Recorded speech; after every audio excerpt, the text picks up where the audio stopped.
तिकडे लोकसभा निवडणुकीसाठी काँग्रेसचा जाहीरनामा प्रसिद्ध झालाय। काँग्रेस जाहीरनाम्यामध्ये 5 न्याय आणि 25 गॅरंटीचं आश्वासन देण्यात आलंय। लोकसभा निवडणुकीसाठी ज्ञान या संकल्पनेवर आधारित काँग्रेसचा जाहीरनामा प्रसिद्ध। जी म्हणजे गरीब, वाय म्हणजे युवा, ए म्हणजे अन्नदाता, तर एन म्हणजे नारी।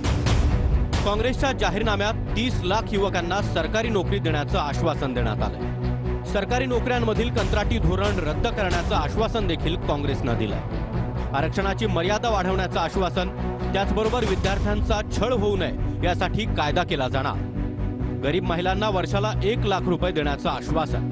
शेतकऱ्यांसाठी स्वामीनाथन आयोगाच्या धर्तीवर MSPचं आश्वासन। शेतकऱ्यांच्या पिकांचं नुकसान झाल्यास 1 महिन्यात मदत मिळणार। शेतकऱ्यांच्या गरजेच्या सर्व गोष्टींवरील GST हटवण्याचं आश्वासन।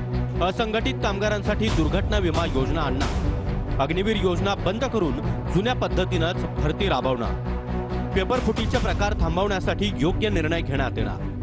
गॅस सिलेंडर, पेट्रोल आणि डिझेलचे दर कमी करण्याचं देखील आश्वासन काँग्रेसच्या जाहीरनाम्यात देण्यात आलं।